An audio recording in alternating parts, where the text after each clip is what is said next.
I'm John and welcome to SG Global News. From a historic 182-year-old church in Glasgow catching fire to a deadly drone strike on a kindergarten in south-central Sudan, these are top stories today.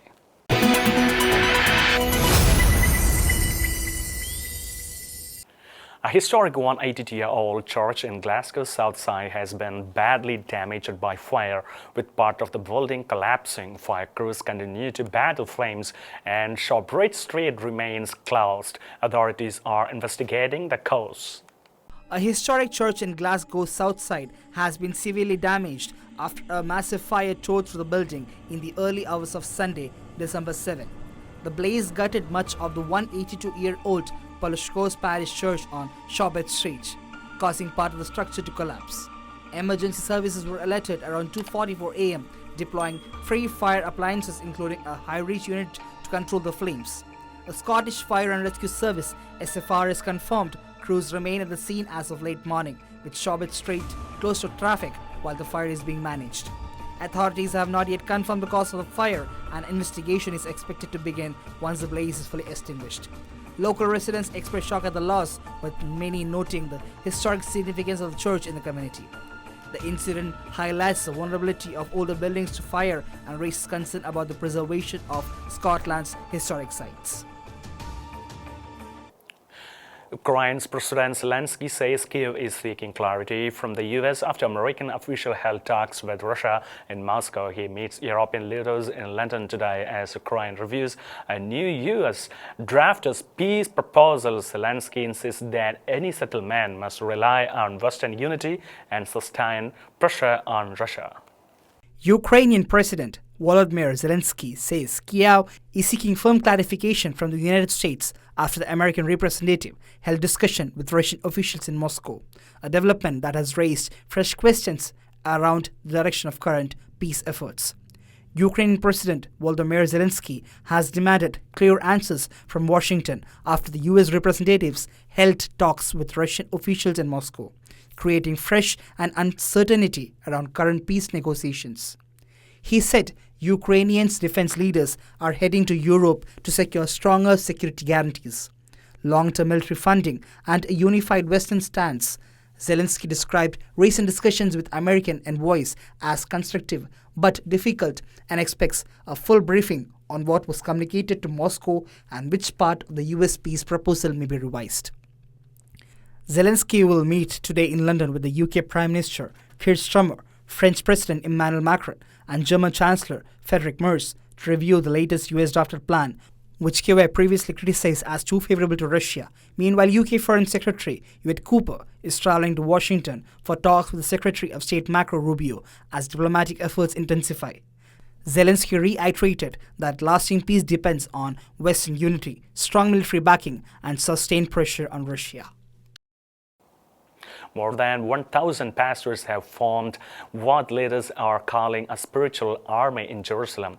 The first Ambassador Summit aims to confront the surge of anti-Semitism spreading across the U.S. and beyond. Israeli leaders say the world is facing a civilizational struggle, and these pastors are stepping in. More than 1,000 pastors were commissioned in Jerusalem at the first-ever Ambassador Summit, a historic six-day gathering aimed at combating rising anti-Semitism and strengthening global solidarity with Israel. U.S. ambassadors to Israel Mike Huckabee told the attendees that they were being commissioned not as political envoys but as ambassadors for Christ, urging them to stand boldly for truth. Reverend Johnny Moore called the event a defining generational moment, warning that anti-Semitism is resurging across U.S. schools, streets, and politics. Israeli leaders, including Prime Minister Benjamin Netanyahu, thanked the pastors for their support and encouraged them to speak out, especially to younger audience. Organizers say the movement will now expand globally with the goal of recruiting 10,000 pastors within 36 months to counter misinformation and strengthen youth outreach. Families of anti-Semitism victims also addressed the summit, calling the issue a spiritual threat that affects both Jews and Christians. The gathering concluded with the pastors praying for Jerusalem from the Mount of Olives, marking what many described as a pivotal moment in the fight against anti-Semitism. And Russia's ground in Iran after authorities arrested two marathon organizers for allowing unveiled Women to participate in a Rise of Kish Island. Images of women running without hijab sparked both celebration and condemnation across the country. The incident highlights the continuing standoff between Iran's leadership and citizens over women's dress and public freedoms. Iran has arrested 2 organizers of a major marathon after several female competitors ran without wearing the mandatory hijab. According to the country's judiciary, images of the race held Friday on Kish Island circulated online, showing unveiled women running in red t-shirts, prompting both celebration and outrage across the nation. Around 2,000 women and 3,000 men participated in the event in separate categories, but the visible absence of head coverings on some female runners quickly triggered backlash from Iranian officials, who labeled the race an unacceptable challenge to the country's dress code laws. The prosecutor in Kish called the event a violation of public decency. Supporters of the social change hailed the images as a proof that Iranian women continue to resist state-imposed dress restriction. Even 3 years after the nationwide protest ignited by the death of Mahsa Amini, the young Kurdish woman who died in the custody after allegedly violating hijab rules. Since the enforcement has fluctuated between periods of relative leniency and strict crackdowns, recently authorities have renewed efforts to punish non-compliance.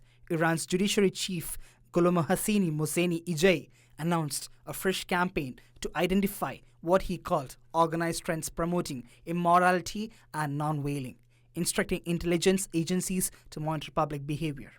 Despite the risk, many Iranian women, especially the younger generation, continue to challenge the mandatory hijab, turning everyday act of defiance into a persistent cultural confrontation with the state.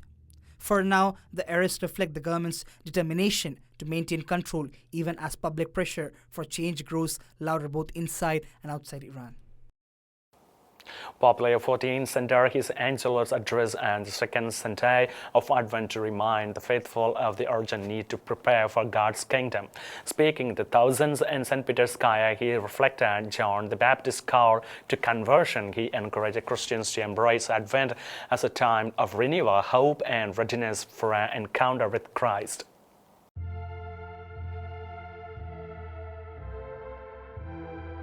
Pope Leo XIV addressed the crowds in St. Peter's Square on Sunday during the Angelus, emphasizing the need for spiritual readiness as the Church marked the second Sunday of Advent, according to Vatican News. The Holy Father focused on John the Baptist's proclamation in Judea, described as a call urging people to recognize that God's kingdom draws near. He noted that Christians express their hope daily when they pray, "Thy kingdom come," a phrase he said affirms that history is shaped not by worldly power, but by God's saving presence. He encouraged believers to focus their thoughts and efforts on the freedom God offers. The Pope referenced sources explaining that John the Baptist's stern tone served as a reminder to take life seriously as people prepare for an encounter with a just judge who sees beyond appearances. He reportedly said that Jesus came in meekness, resembling Isaiah's image of a sprout rising from a dead stump, bringing renewal rather than domination. Pope Leo XIV also reflected on the Second Vatican Council completed 60 years ago, calling it a transformative moment of revitalization that still shapes the Church's path towards God's kingdom. He concluded by urging the faithful to embrace Advent's luminous and concrete spirituality, adding that each person could become a small light by welcoming Jesus. A Christian pastor in Pakistan has been shot dead in Gujranwala just 2 months after surviving an extremist attack in Islamabad. Pastor Kamran Salmat was killed outside his home while taking his daughter to college, triggering fresh fear among the country's Christian community. A Christian pastor who previously survived a targeted extremist attack in Islamabad was tragically shot dead on December 5 in Gujranwala, where he had relocated in search of safety for his family. The killing has reignited fear among Pakistan Christian community as calls grow for justice and protection. Pastor Kamran Salamat aged 45, was attacked outside his residence in Islam Colony, Sialkot Road around 9 am. While preparing to drive his daughter to college, an unidentified motorcyclist approached him and opened fire at close range, striking him in the wrist, ear and abdomen. Despite being rushed to civil hospital Gujranwala, he succumbed to his injuries around noon. His daughter Numeer displayed remarkable courage by hitting the gunman with her father's crutch, forcing the attacker to flee. Police later collected CCTV evidence and an FIR has been registered under Section 324 of the Pakistan Penal Code. The attacker, described as having a long beard, has been identified by the witnesses. Pastor Cameron, a well-known leader serving in the Church of Pentecostal in Islamabad and acting as chairman of the Pastors Alliance, overseeing a network of around 200 pastors. He was also an active in supporting Christians facing discrimination and harassment in the capital. Just 2 months earlier, he had survived an extremist attack in Islamabad where he was shot in the leg. Following the incident, family members urged him to relocate to Gujranwala for safety. Although he had moved, he continued to minister weekly in Islamabad, telling colleagues that he didn't care for his life while serving God. The British Asian Christian Association BACA visited the grieving family, covering funeral expenses and offering immediate support. A large crowd attended Pastor Cameron's funeral on December 6th at St. Paul Presbyterian Church. He leaves behind his wife Salmina and 3 children, with their primary breadwinner gone. The family faces severe financial hardship. BACA has appealed for £1,000 to support the family's living needs and £2,000 to secure legal assistance for a proper investigation. BACA trustee Juliet Chaudhry said that murder reflects a disturbing pattern of attacks on Christians in Pakistan, noting past high-profile assassinations and cases of extrajudicial killing. As the investigation continues, Christian groups worldwide are calling for justice, transparency, and urgent protection for vulnerable believers in Pakistan. A deadly drone strike and a counter-gathering in south-central Sudan has intensified global alarm over escalating violence in the Kordofan region, according to CNN. At least 50 people, including 33 children, were killed when paramilitary forces targeted the town of Kalagi. Rights groups and humanitarian agencies condemned the attack and reported that the subsequent strikes targeted paramedics and nearby civilian sites. A deadly drone strike hit a kindergarten in Kalogi, South Kordofan on Thursday, killing at least 50 people, CNN reported, citing the Sudan Doctors Network. The attack, blamed on the Rapid Support Forces, occurred amid ongoing clashes between the RSF and the Sudanese military. The victims included 33 children. A second strike hit paramedics treating survivors, rights groups said. Emergency lawyers said the attack has also hit another nearby civilian site and described the strikes as violations of international humanitarian law. Communication blackouts in the region reportedly prevented confirmation of casualties. Humanitarian officials said the violence surged as fighting shifted into the oil-rich Kordofan states after the RSF takeover of El Fasher. UNICEF's Sheldon Yett said that assailants committed a horrific breach of children's rights by killing them in their school and urged all parties to stop the attacks and allow humanitarian access. The United Nations warned that the region could face atrocities similar to those documented in Darfur. Additional airstrikes in Kauda on Sunday reportedly killed at least 48 civilians. The RSF separately accused Sudan's military of a drone raid near the Chad-Sudan border, though casualties were unclear.